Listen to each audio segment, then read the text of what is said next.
tell you a little bit about what I want you to do.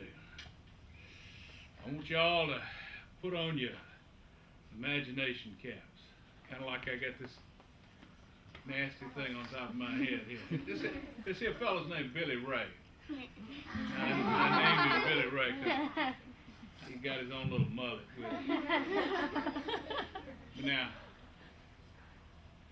we're going to talk about the Great Creek Indian War, 1813 to 1814. First, we're going to do a little background study on it. Back in them days, there was 4 major tribes lived here in Alabama. Well, it wasn't Alabama in them days, but up here in the top you had, who knows who was up in here? Yes, ma'am. Yeah. Cherokee? No, ma'am. Cherokees was up here. Right up in here was the, there you go. And down here was the who's? Choctaw, all right. And then who was all over in here? Everybody say it together. 1, 2, 3. Creeks. There you go. The Creeks was the biggest and the most powerful Indian tribe down in the southeast. They covered over into Georgia as well. Now the Cherokees was up north and they was over into Georgia as well. The Cherokees had a whole lot of time with the Americans to get used to them. And they'd gotten kind of fond of each other. But the Creeks, on the other hand, was, well, they was all right with us, but they stayed pretty much to themselves. Now, back in 1803, President Thomas Jefferson had made arrangements with the French to buy a big parcel of land. It was called the Louisiana Purchase. Well, that was mighty fine. That was New Orleans all the way up into the northwest. There's only one problem. They didn't have no way to get there from Washington City. That's what we called it in them days. The capital was Washington City. So they made a pact, a treaty with a number of the Indian tribes so they could drive a road through. One of those treaties was with the Creeks. And so a road was built, come out of Georgia, a place called Milledgeville, come all the way through here. Went down to New Orleans, called the Federal Road. You can see parts of it some places now. Fact is, Alabama Highway 80 pretty much covers the Federal Road. Actually, it's not interstate, but a highway that goes through. Highway 80 goes over through Selma and down. Well, everything was peaceful for a long time. Folks was coming through. Now, I was a young buck. I was up in North Georgia. That's where I come from. And about 1803, I was in my late teens, and I bought me a couple of wagons, and I started bringing settlers in. We was coming in across a ferry there on the Chattahoochee, just outside of what's now present-day Eufaula, a place called Fort Mitchell. We was coming in, folks was hungry to find new land, and Alabama was wide open. Alabama and the Mississippi Territory. We was bringing folks in. Now I got to be friends with a whole lot of the Indians. In the summer and the spring, I'd bring folks in, but when the weather started getting cooler, the rains came, the roads washed out, I'd bought a bunch of pack horses, and I'd come in and I'd trade with the Indians. Now, trading with the Indians was very profitable. They had things we really wanted. Had beaver pelts, like this here. Had buckskin, like this. Over in Europe, they was making hats out of beaver. They'd stand up to the weather. They was waterproof.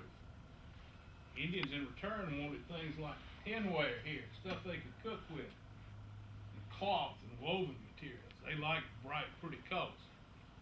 They also liked to work with beads, and beaded bags and things like that. Well, we was also doing things with powder horns. We was doing what was called scrimshaw. A lot of times sailors would do it with whale bones, but we was doing it on powder horns and things like that.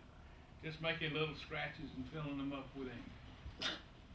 Some of them got real fancy. This ain't a real fancy one. Some of them was real fancy. Well, things was going on. Everybody seemed to be getting along just fine. But come 1811, up in the Ohio River Valley, we found out that our old enemy, the British, folks we'd won our independence from, was working with an Indian tribe up there, trying to stir things up on the American frontier, out west, as they called it. Now, west in them days went out to western Pennsylvania and western part of Virginia and places like that, and down into Alabama. This was the Wild West in them days. But this here Indian tribe, the Shawnees, and they had a fella up there who was one of their chiefs. He was a real good talker, an orator. His name was Tecumseh. Now, about 1811, I got an invite to go to the Creek Indian big powwow that they had in their place called Tbilisi, their capital. Creeks from all over the country was going to come there. That's where they did their trading. They would have parties and dance and sing. It was a celebration called the burnt corn, or the green corn harvest. Well, I was mighty glad to go, because I sure did like hanging around with them Indians. Like I said, they love to have a good time, and I love to have a good time too. Well, but I also heard that Tecumseh was coming, and I wanted to hear what he had to say. Well, sure enough, I got there, met up with a friend of mine, a fellow I had met a while back, Colonel Hawkins, who was the Indian agent there. And he says to me, he says, "Sam, I'm here to hear this Indian Tecumseh. I hear he's got a powerful message and he's stirring up a lot of trouble. And if there's going to be trouble, I want to know about it." Well, sure enough, a couple of days later, old Tecumseh come into camp. Had a bunch of fellows with him called prophets. They was all dressed from head to toe, all painted up red with feathers. And they had cowtails strapped to their arms with the fuzzy part hanging down here. And they flap around sometimes, make strange talk. You see a group of them together, and if you kind of sidle up to them, they'd all break up and go away like they had something to hide. Well, we kept waiting for Tecumseh to speak, but every day at the council, one of his fellows would get up and say, "Well, Chief Tecumseh's got a lot to say, and it's a little late in the day for it. He'll speak again another day." Well, it went on like that for about a week. Well, after this time, Colonel Hawkins says to me, he says, "Sam," he says, "it's elsewhere." He said, "But you stay and tell me what this fellow's got to say." I said, "Yes, I'll do it." Well, sure enough, that very afternoon, Colonel Hawkins left. Them Indians started building up piles of wood, great big pile of wood. They set it ablaze. And that night, them fellas that was with Tecumseh, they come out dancing and singing and carrying on. Now, it wasn't the kind of dancing and singing y'all like, or I like. Them Indians sure did set great store by it. And they was getting all lathered up. By the time Tecumseh come out, they was ready. He was all dressed in white. He even had a white egret feather in his turban. And he began to talk. Now, I'd heard this fella could talk a possum down out of a mile-high gum tree, but I was kind of skeptical. But I heard him start to talk, and I started being a believer. He was talking about how it was time for the red man to throw off all the trappings of the Americans, to get rid of the guns and go back to the bows and arrows, to go back to the old ways of being hunters and warriors, not farmers. How it was time to drive the Americans back into the great ocean. And then he told something that really made me frightened. He said they had an ally across the great sea that was going to help them do this, and I know then he was talking about the British. Because they'd always been plotting trouble for us. They never did like the fact that they'd lost their major colony. So anyway, I heard him say all these things. When he started talking about killing all the white folks, I started taking a step back or two. Now, I had some good friends there in the crowd. Not everybody went with Tecumseh, but a whole lot of them did. Them folks that did go with him was generally called red sticks. Well, I seen them passing around those red sticks, and I knowed it was time for me to leave. So I said my goodbyes rather quick, then got to my horse and got out of there. Well, a while later, I met up with Colonel Hawkins, and I said, Colonel, you mind my words. There's going to be trouble. It's going to be coming soon. Well, he said, Sam, I hate to think about it, but I'm afraid you're right. So sure enough. Oh, let me tell you a little bit about some of the things Tecumseh said. Sorry. All right, all right. He's a light stick. He's gonna get you. Pull out his gun. Sorry.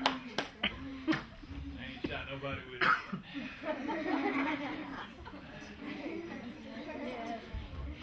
Well, anyway, that night, Tecumseh made a prophecy.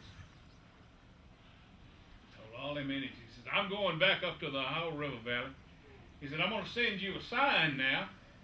A sign when you know it's time to go into action. He said, you will see my arm like a great flame of fire across the sky. You look for it. Sure enough, it wasn't but a few weeks later. And there it appeared up in the heavens, this great arm of fire. Come to find out, it was what was called Halley's Comet. It was visible for quite a while in them days. You could see it right bright and everything up there, like it is today. Now, probably the English knowed about it and give him that word so he could make all them Indians amazed. Supposedly he said something else too. He said he's going to go back up and stamp his foot and the whole earth was going to tremble. Yeah. Well, sounded kind of far-fetched to me. December 21st, just before Christmas.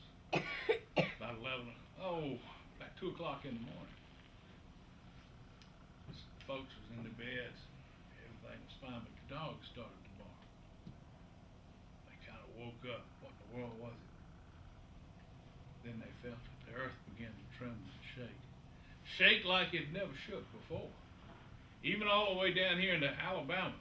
In Washington City, it rattled the windows in the White House. It was that kind of a shake. Folks were scared, thought it was the end of the world. Well, after a while it got better. But it was so strong a shake that even the Mississippi River run backwards for a ways. Mighty bad. Come to find out, it was what was called the New Madrid earthquake. It was the greatest earthquake ever felt this side of the Mississippi River. Strongest. Mighty, mighty strong. One of the strongest ever felt in this continental United States. And that was in 1811. And supposedly old Tecumseh said that's because he stamped his foot. Well, I don't know about that. I didn't hear him say it. He could have if he had. He had some powerful medicine. Well, anyway, things was pretty quiet for a while. All through the next summer, everything was pretty easy. But come on, 1813, things started getting a little rougher. We'd heard that the British was down in Pensacola, and they was giving arms to the Creek Indians. Well, we got word that there was a whole crew of them going down there to pick up arms. Well, about this time, up in Washington, they realized we was in trouble. There'd been some raids on farms and things like that, and folks was getting kind of scared. They'd started banding together and building little forts in the frontier.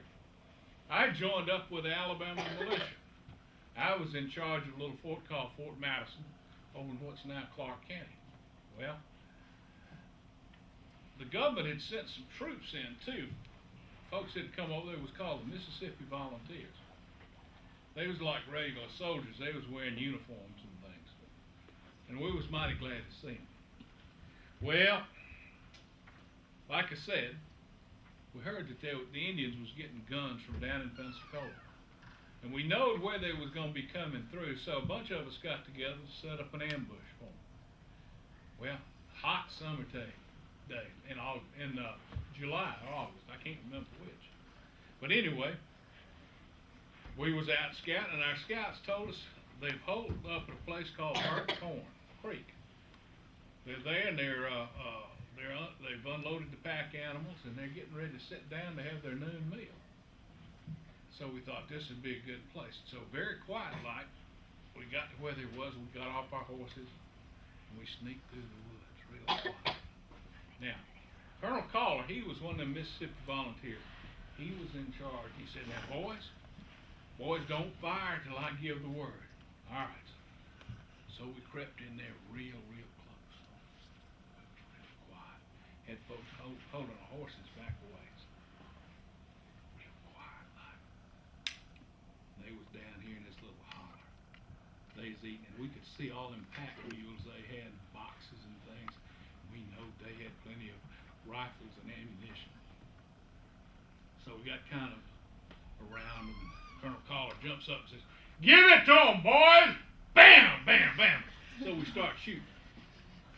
Well, the Indians got scared. They dropped everything they had, and they hightailed it into a cane break. Y'all know what a cane break is? No, probably not. Don't talk about it much, but you could see them along the sides of roads and down in swampy areas where it looks like what the Orientals call bamboo. But where it all grows, it's actually river cane, and it grows in great bunches. And they was going into that cane break. It's a big cane break there. Well, our men went running in just as fast as they could to see what them Indians had. Well, sure enough, they was finding guns and ammunition and all kinds of stores. Well, another thing they was finding cloth that they could take home to their women. They was finding other things to eat. Sad to say, they was also finding strong drink, and they really enjoyed that. Well, we was trying to get our men, trying to rally them to get in and go in there and fight them Indians in that cane break. They just want to hear none of that. They want to find out what the Indians had.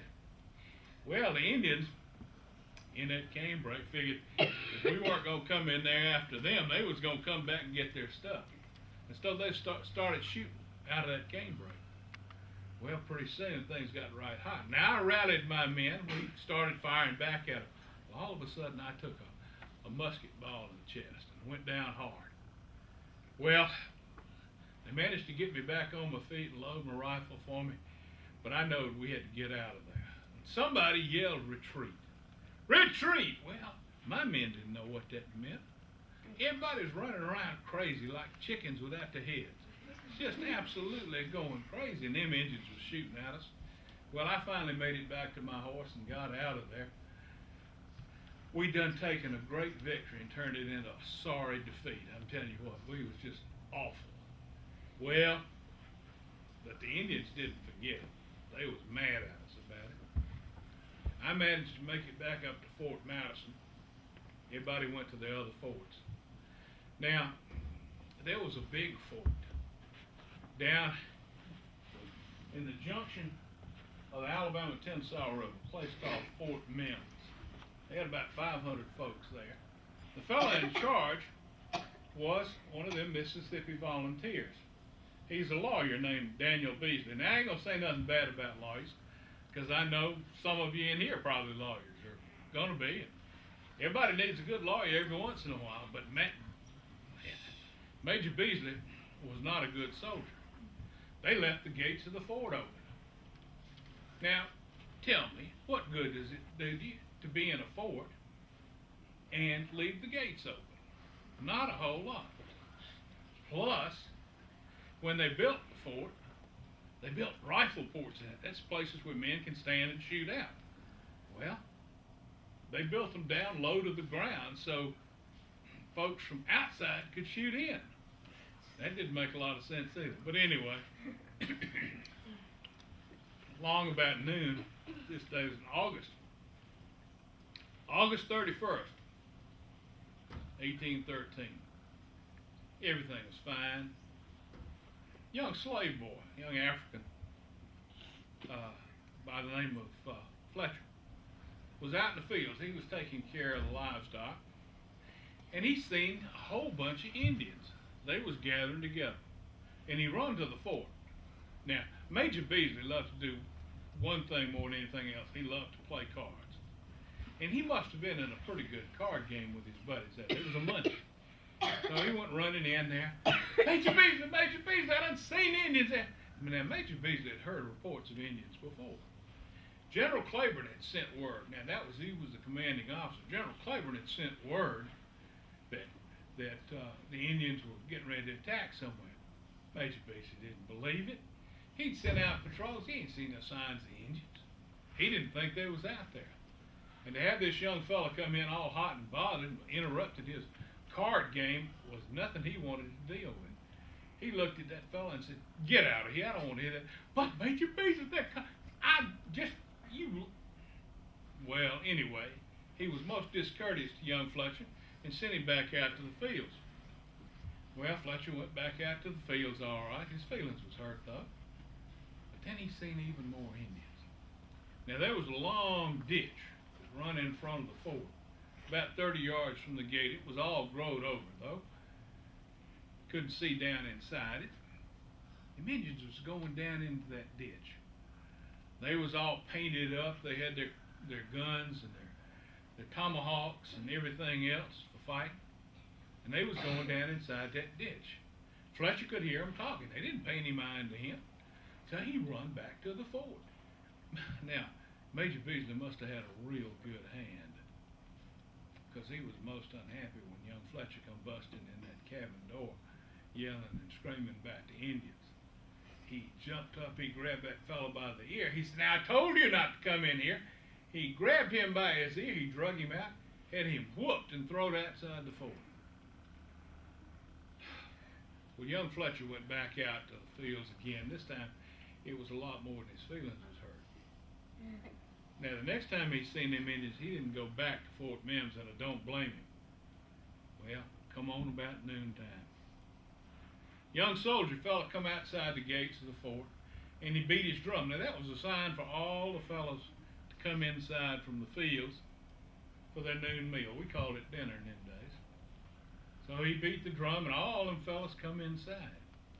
Now, there was a soldier who was supposed to be guarding the gate, but he must have had his dinner a little bit early, because he got real sleepy and his eyes drooped, and he was kind of, that's right. Down in that ditch was a young fellow by the name of William Weatherford. Now, old Billy, as he liked to be called, wasn't but about, maybe a quarter Indian. The rest was Scottish and French and British. But he was siding with the Red Sticks, and he was the leader. Now, him and me become good friends after the war, but we was mortal enemies then. Well, anyway, he seen everything was quiet. He give the signal real quiet like. So they started towards the gate. Real quiet, like Indians do. Well, they got about 30 feet from the gate, and that soldier, he must have woke up, because he let out the alarm, "Indians, Indians!" Well, that was about all he got to say. Them Indians come into that gate hot and fast. Now, Major Beasley, he heard them, and he throwed down his cards, and he grabbed his sword, and he run for the gate. But the sand had built up on it, because it ain't been closed in so long, and he gave it a shove, and it wouldn't budge, and that's where he went down, right there by the gate. Oh, it was a terrible thing. Them Indians was coming in hot and fast. They was killing men, women, and children. It was a most brutal, brutal massacre. Well, inside there, though, there's a young Indian. He was one of them Red Sticks, but he'd been raised inside that fort. His name was Sonoda. Now, he seen this woman with her children, and she was trying to take care of him, and he recognized her. It was the woman who'd done raised him. Her name was Ms. McGurry. He seen her, and he went running up to her. Now, he's all covered in blood. She took one look at him. She thought she was going to die right there. She said, "Oh, please don't hurt me. Don't kill my babies." And her son had already died. But anyway, Sonoda said, "Mama, don't you recognize me? It's me, Sonoda." And he threw his arms around her. He said, "Come on, I'll keep you safe." And he got her out of the fort, her and her daughters, into safety. And later on, they was reunited with the family. And that day, he was a real hero. Now, young Sonoda died at the Battle of Horseshoe Bend. But that day, he was a real hero. He saved some folks he loved. Things was hot. Billy Weatherford saw that they was hurting the women and children. He couldn't stand that. he tried to get them to stop, and they told him, said, look, either you're with us or you get out of here. So he just left. He got on his horse and he rode off. After a while, the Indians was pretty tired, and they decided to pull back for a while. And so they did. Now, the survivors, and there was some of them, got together and got inside the Mims cabin. It's a big, stout log cabin. They could shoot out the windows there and be better protected. So when the Indians come back, they realized that they couldn't get to those folks inside the cabin. And rather than waste men trying to attack it, they just burned the cabin down. Fire was so hot, it melted cast iron pots and pans that was in the kitchen. It was awful.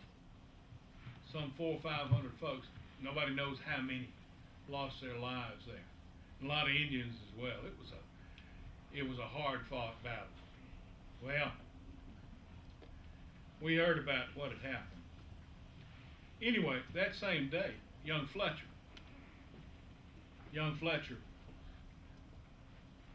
saw what was happening, and he run to a nearby fort, a place called Fort Pierce. It was just a little mill, really. But all the men had done left Fort Pierce to join the militia. Wasn't anybody there but women and children and old folks. But there was one gal there by the name of Peggy Bailey. Peggy was what we call a right strapping gal. You know what I mean. She was big, she was strong. She could ride a horse and shoot a gun as good as any man. And she was on watch. She was up on the walls of that fort with her gun, listening and looking. She heard Fletcher come running through the woods, yelling and screaming. She come down off the walls of the fort, opened the gate and let him in. Fletcher, Fletcher. She said, what's wrong, son? Miss Peggy, he cried. The Indians done attacked Fort Mims, and I fear everybody's been killed. Well, this was like a knife in Peggy's heart, because her family was there at that fort. In fact, her brother, Dixon Bailey, who was a friend of mine who had been there with me at Burnt Corn, was leading the defense of Fort Mims. Well, she knowed he'd been killed. She knowed everybody in her family had. But she didn't have no time to grieve. She got everybody together at Fort Pierce to decide what to do.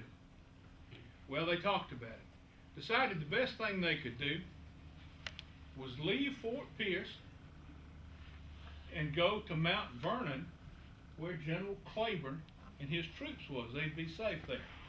Well, there was only one problem with that. In betwixt them and Mount Vernon was a little obstacle called the Alabama River. Well, now, in them days, there weren't no bridges. Ain't none down there now. They didn't know how they was going to cross. But they waited. They waited until late afternoon. And real quiet, like they left the fort. Peggy was out front leading the way, her rifle ready. Mamas was holding their babies so they wouldn't cry. Old folks was helping each other down the path. Now in them woods there was wild animals, there was bears, there was panthers, there was poisonous snakes.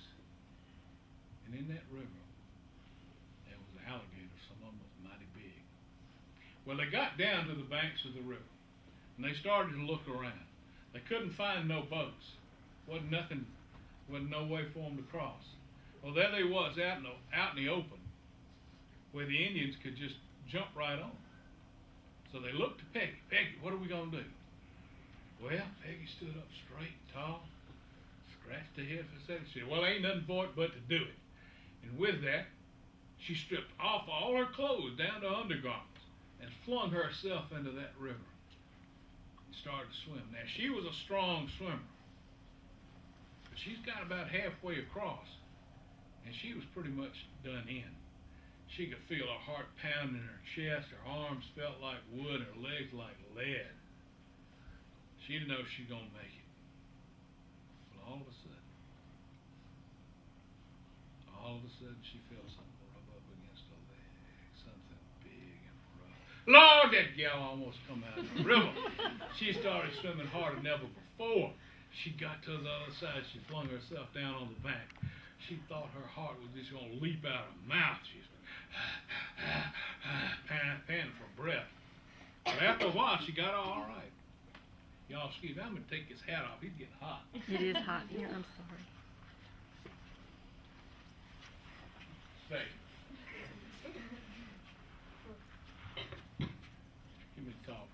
Anyway, she's laid down on the bank of the river. Now, she could have got up and gone on to Mount Vernon. She'd have been safe.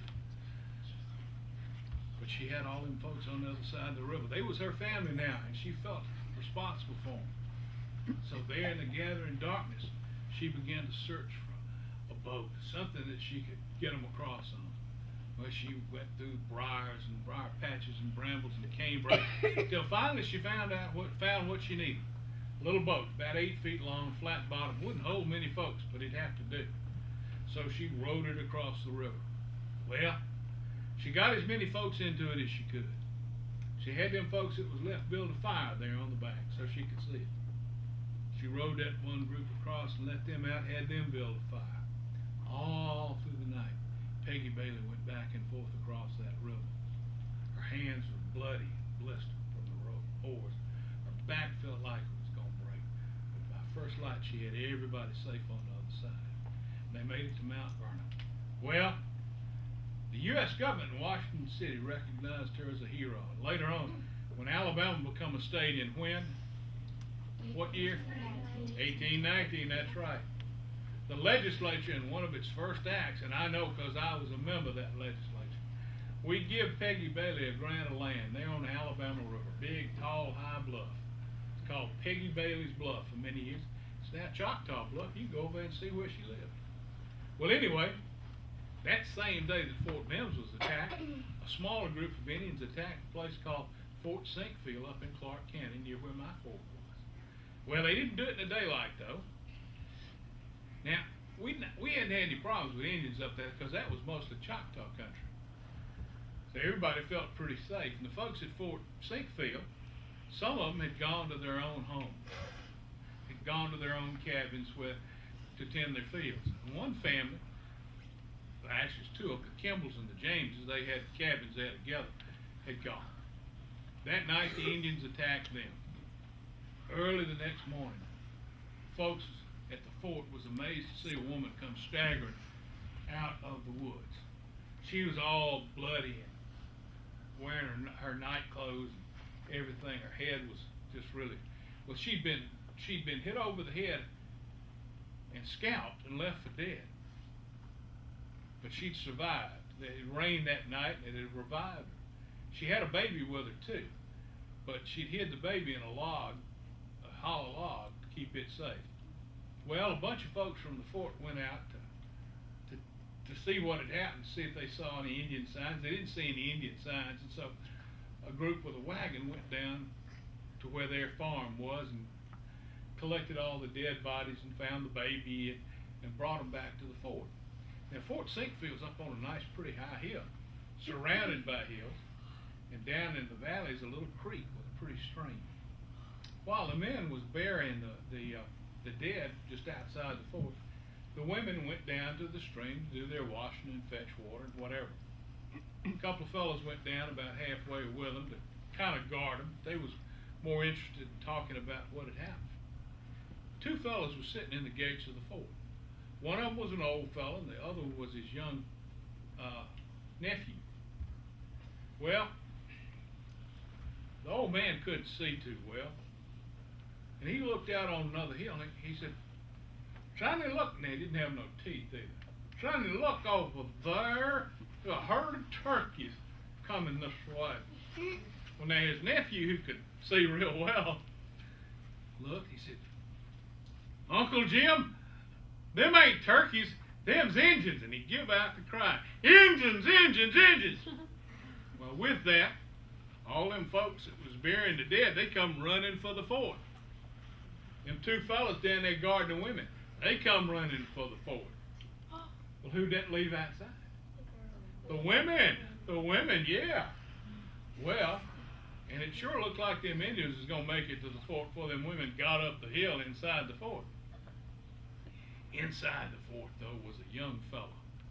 His name was Isaac Hayden. He was one of them Mississippi volunteers. He was a smart young'un. He seen this horse tied up, and on the horse it had a saddle holster with a couple of pistols in it, bullwhip. Well, he jumped on that horse and started riding around inside that fort, cracking that whip. Now, inside the fort was a bunch bunch of dogs, mostly hounds. You know hounds. Oh! Well, he got them hounds all hot and bothered. About the time the Indians got up to the gate, they flung them open, and he went charging out, shooting them pistols, cracking that whip with that pack of angry dogs behind him. They run slam into them Indians. Whew! Stopped them in their tracks. Indians didn't know what to do. Them dogs was biting and scratching and clawing and barking. Every one of them women made it back up, all except one. A sweet lady by the name of Sarah Phillips. Miss Phillips was about 8 months pregnant. She couldn't run fast. Sad to say the Indians did get her, but everybody else got me. One gal, pretty young blonde gal, kind of like this young'un here. She's so scared. She come running up to the gates of the fort and just fell out. Just absolutely fainted. Young soldier boy, when running out there, got his rifle in one hand, grabbed her by the hair, and drug her inside the fort. She might have had a headache afterwards, but I bet she was glad to still have her hair. Well, anyway, the fight went on at Fort Sinkfield all day. Fort Sinkfield had what was called a blockhouse. It was up about 2 stories. And the women was down below loading the rifles, passing them up to the men, and the men were shooting down at the Indians. Well, after everything was over, the Indians pulled back. They couldn't make no headway with them folks because they was prepared.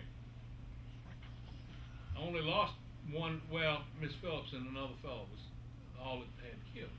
But they was mighty scared by everything that was going on. So they decided the best thing they could do was come and bunk in with us down at my fort, Fort Madison. We were about 5-6 miles away. Well, sure enough, here they all come in. Now, it was hot. Not as hot as some summers, but it was still pretty hot when you got all those folks crammed in there. Well, I knowed we was going to need some help. So I called for a volunteer. I said, we need somebody that's going to can ride to Mount Vernon and tell General Claiborne that we've got trouble up here and send us some help. Well, young fellow stepped forward, volunteers, 19 years old, big, tall young'un, named by the name of Jeremiah Austin. Now, we called him Jerry. And he'd been raised around the Cherokees up in North Georgia. Y'all all right? You enjoying these stories? Yeah. All right, because I don't want to have to scalp somebody for being wiggly. Come up here, young'un. Hey. Front center. Hold on to your hair, Austin. Well, you wasn't the one I was pointing at, but that's all right. He could be. I thought he was pointing at Wiggly. Now, I didn't bring the scalping knife with me, but I can do a good job of that. All right. Just, you can go sit back now. That's just let that be warm. There ain't no threat, that's a promise. All right, anyway. So, I told Jerry, I said, Jerry, now this is up here in Clark County. I don't know if any of y'all ever been up there, but it's real hilly, and the woods is real thick. And I told him, I said, Jerry, look, I said, I'm going to give you my horse, I'm going to give you my pistol. I said, but you're on your own after that. Wait till after dark. You can't use any of the roads, not that the roads was any good, but we figured the Indians would be watching them. You're going to have to ride overland through the dark. Any of y'all ever been out in the woods at dark? It can get to be a pretty scary place, particularly if you're all by yourself. Well, Jerry set out, and we waited, and it was quiet, and Jerry rode into the night. And as he rode, he listened, stopping every once in a while to hear what was going on around him. Well, he made his way through the woods. He had to get to a place called Fort Kearny. That was down on the river. At Fort Kearny, there would be a ferry that could get him across to get him over to where he needed to go. And this was the Tombigbee River. Well, he come down, got to the river. It was pitch dark. He didn't know which way to go. If he went the wrong way, he could fall into the hands of the Indians. But he was a smart young man, resourceful. He knowed that wherever there was a fort, there was going to be a bunch of dogs. And them dogs didn't much like Indians. So he ran back and he gave his best war whoop. Yee-ta-ha-ha! Then he heard down to the south a bunch of dogs barking, and he knew that was the way to go. Mighty smart young man. Well, he got to the fort. Now it was pitch black, dark, and late. He took that gun and he hammered on the door. Boom, boom, boom. Man said, "Who's out there?" Said, "I'm Jeremiah Austell, sir. Cap Sam Dale sent me." "Well, come on in." Man opened the gate, let him in. Now, you fellas, you're not going to like this part of the story, but you ladies might. Man opened the gates. A fellow by the name of George Eads. Now, Mr. Eads had a daughter named Margaret. Margaret was about 11, 12 years old. Pretty girl. She seen that young fella come riding in. And she fell in love. Oh, he was the prettiest thing she'd ever seen in her life. They fed him supper. Oh, as they brought him into the cabin, her mama would say, "Margaret, pay attention to what you're doing." "Yes, Mama." And look at him. Well, he left. He got on over to Mount Vernon, and we got some help. Now, later on, he went back to Fort Kearny and taught school there. And guess who he taught? Taught Margaret. Yeah, taught Margaret. Well, but things being the way they are, they both moved on. And he got married to a gal, and she got married. But Jerry's wife, she was about 8, 9 months pregnant, and crawled up on a split rail fence because she thought she saw some Indians and fell. And unfortunately, she died. And Margaret had a husband who was just real hot-tempered and liked to fight.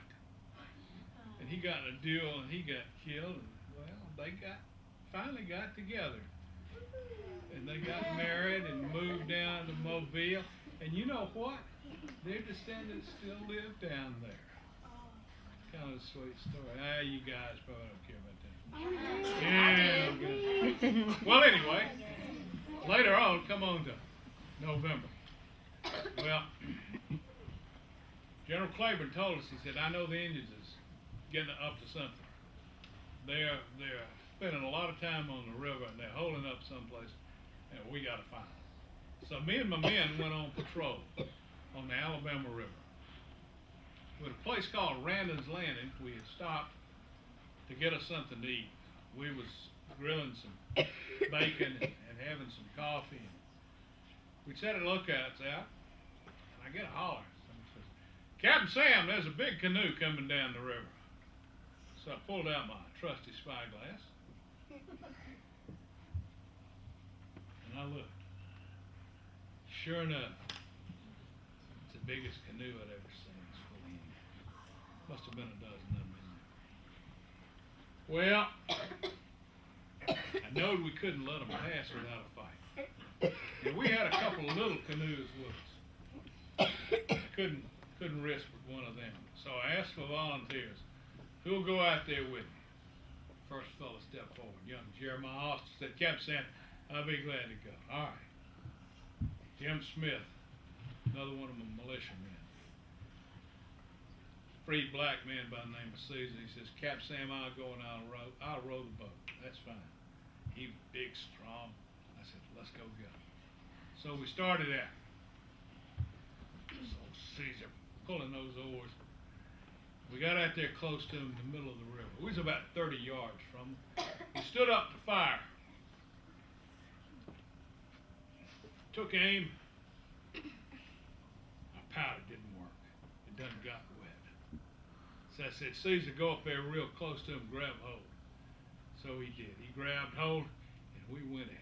We was fighting with knives, tomahawks, whatever we could get our hands on. Back and forth. Finally, I looked around, I hear a cry. Old Jerry's down in our boat.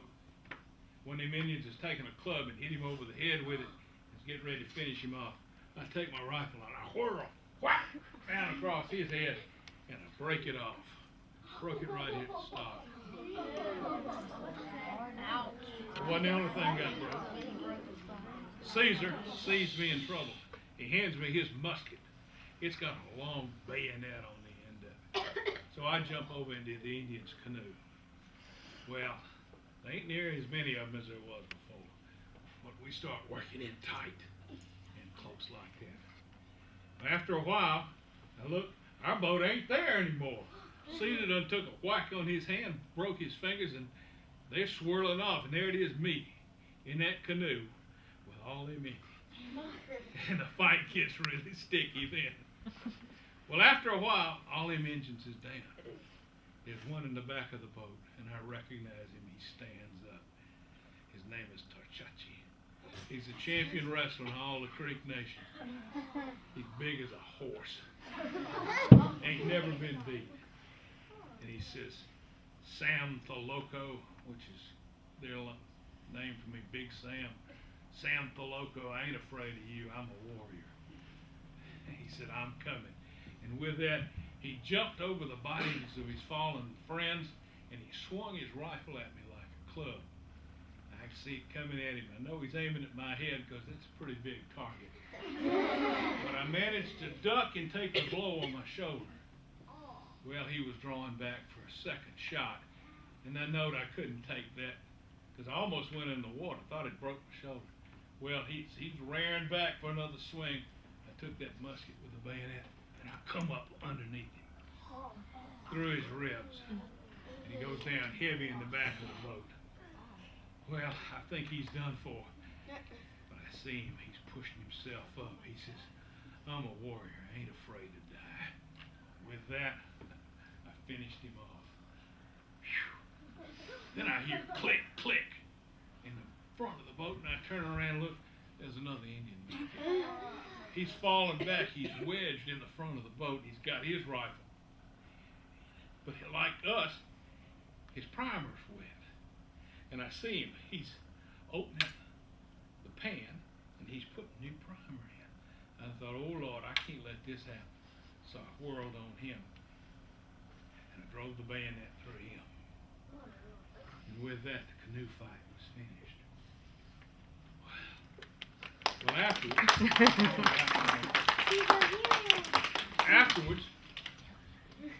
afterwards, all four of us was recognized. That was the first battle that we had won in this whole war. And I was mighty privileged to have survived it. When that Indian told me he wasn't afraid of me, I started to say, well, you may not be afraid of me, but I'm just darn tired afraid of you. Well, anyway, I didn't tell him that. And the good Lord got us through. Now, we made it all back safe. Well, we found out where the engines was going. They was holding up a place called Icanchata, or Holy Ground. Icanchata. Well, it was a place that was inaccessible. There were no roads there. The only way we could get there was by water or by a long overland march. There were, like I say, no roads. Well, General Claiborne just had it in him that we had to fight them Indians there. And so it was a few days after Christmas, coldest December I can ever remember. I mean, and we didn't have good shoes. We didn't have enough food to eat. There was folks that was trapping rats, selling them for $10 a piece. Now, a man's got to be mighty hungry to eat a rat, but he's got to be mighty stupid to pay $10 for that. Now, we did buy an old horse for $100, and we slaughtered it for the men to have something to eat. But I ain't gonna eat no rat. That's not real hungry.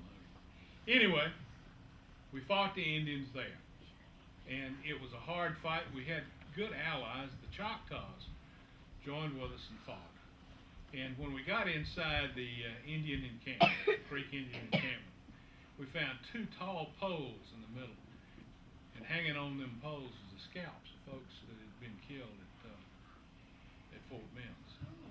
pretty bad thing to see. But it was in that fight that old Billy Weatherford was cornered.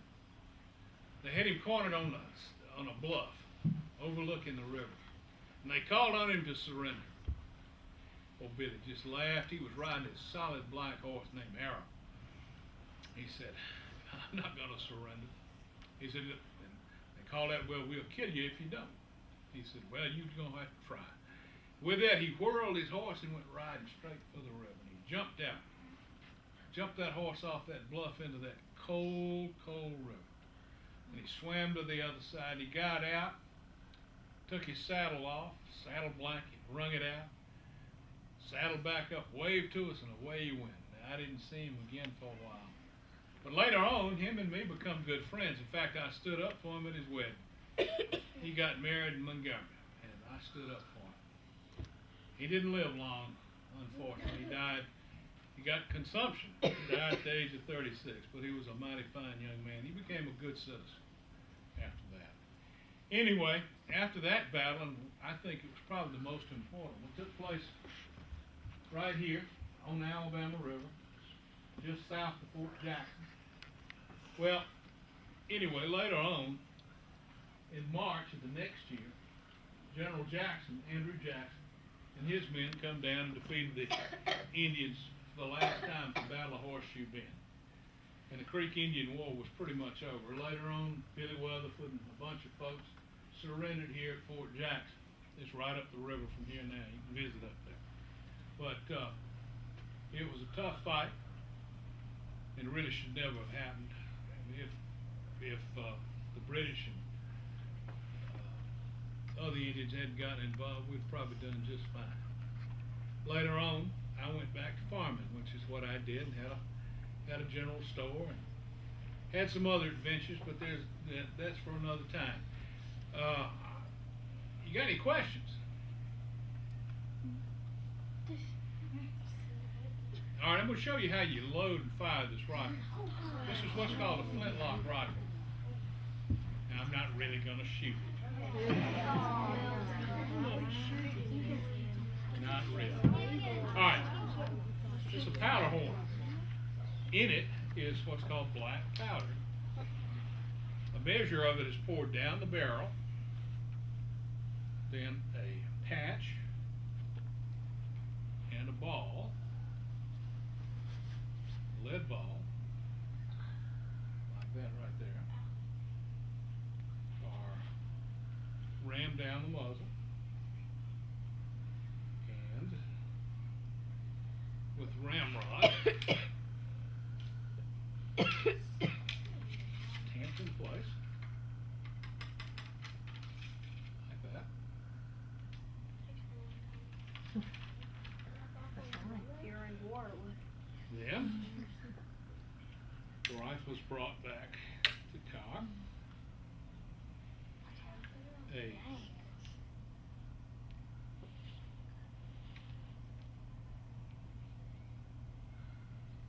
small measure is placed in there. It's cocked and it's fired. See the spark?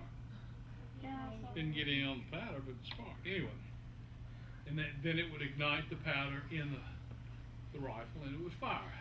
A good rifleman can get off maybe a shot or 2 shots a minute. So it's not a real high rate of fire. In a pinch, you don't have to use the patch, and you just drop the ball down in there with the powder, and you can sometimes get 3 shots a minute. But it's not a fast process, and but you get enough people shooting them, and it makes a lot of noise. A lot of fun to shoot. I brought some things for you to look at.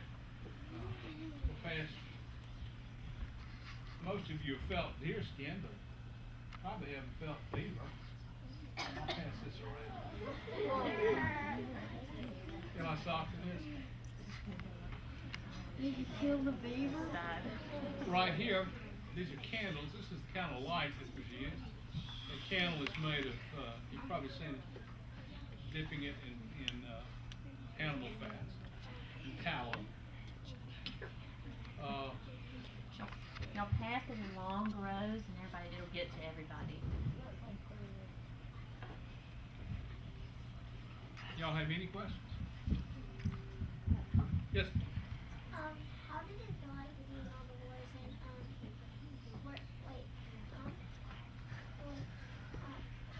how many, No, you're trying to get at something. And let me say this. Sam Dale knew many of the people that he was fighting. And that made it doubly hard because one of the people that in his biography, he writes about being on patrol somewhere, and he's out in front, and they come around the bend, and there's this other group, and he just fires, shoots his rifle, and there are a bunch of other shots. And when the smoke clears, he sees that the person that was shot was actually a good friend of his that he had camped with and hunted with and all. And he talked about going back to places where they camped and remembering his friend and how it hurt him to think that he'd probably killed his friend. So it's not, this particular war, the Creek Indian War, at that time there was so much intermarriage between the Creeks and the Americans that so many of them knew each other and were family, and it was very much like the American Civil War. Did that help answer your question there? Yes, ma'am. Yes. okay, Blonde lady. is it hard to put on all of that? It's a lot of clothes. It is a lot of clothes, yeah, but so much of it is very necessary. For instance, the leggings, even though, now, during the summertime when it's cooler, I wear moccasins. But when it's colder and particularly damp, I wear shoes. These leggings here will protect my legs when I'm out in well, not so much in the cold, but going through briars and things like that. And the ties here are actually of a woodland Indian design. They're the Indians love to make beaded stuff. The strap for my powder horn is that's a wampum strap, and it's made out of glass beads that come from Holland. But originally the Indians made this using pieces of conch shell, which are very, very rare and very, very valuable. But this is an Iroquois pattern. And what's the belt? The belt? Oh, the sash. Yeah. The sash would be used for a number of things. They didn't always have leather, and leather could deteriorate pretty easily. The Indians particularly wore sashes, but the Americans wore them as well. They were good for, you could, if you didn't have a rope, if you had to pull somebody out of mud, or if somebody was wounded and you needed a tourniquet, or just any number of things it could be used for. Yes, sir. If y'all were right next to the river, why didn't y'all just fish instead of kill the horse? Well, in that particular instance, they were staying away from the river because the Indians were traveling on the river, and they were actually coming overland. They approached Holy Ground from, where Fort Deposit is? They had set up Fort Deposit as a supply base, and they came overland from Fort Deposit to Holy Ground.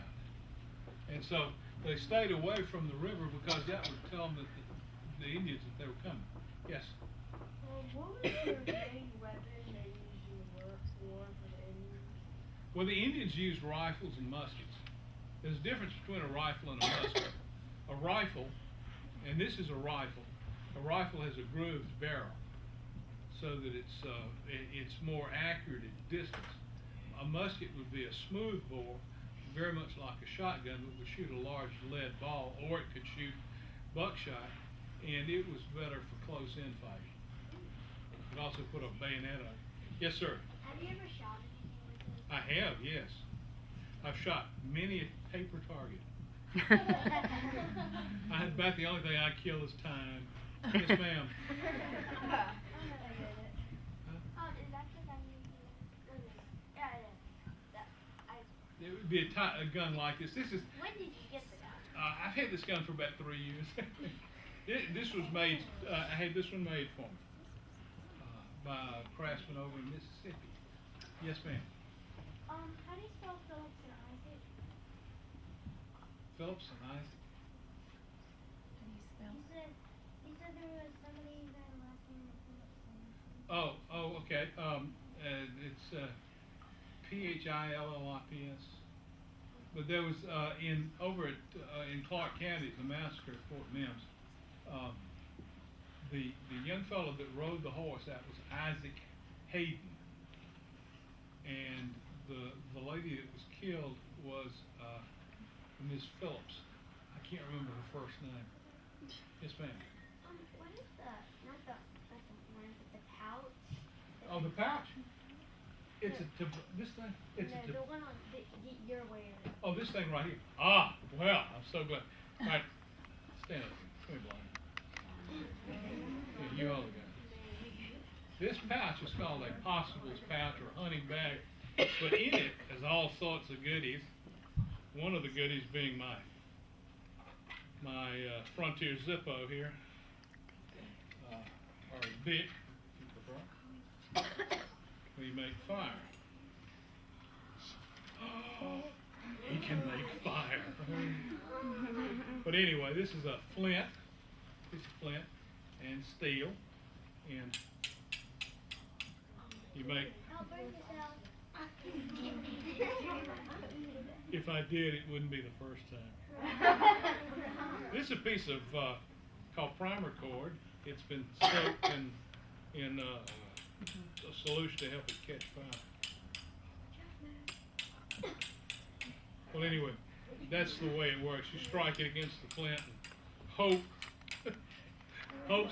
You got to work at it a lot, and I haven't worked at it much in a while. But yeah. You might go out.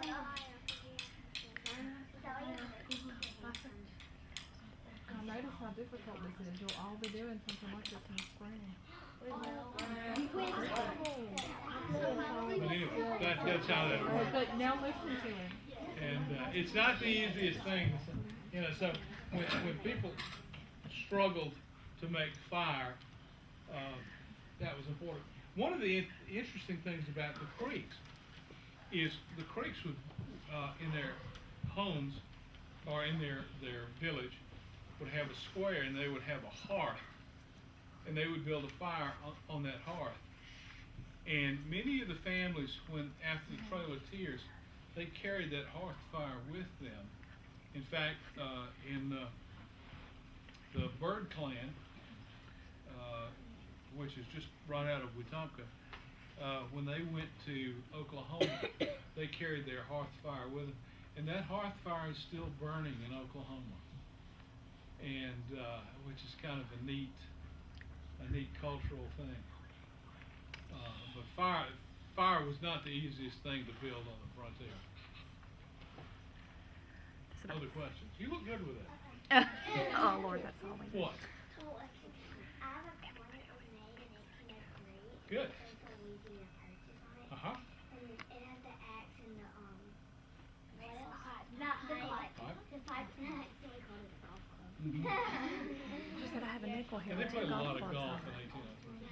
They had the Yeah, Louisiana so Purchase. it is a golf. Now, all right, pipes.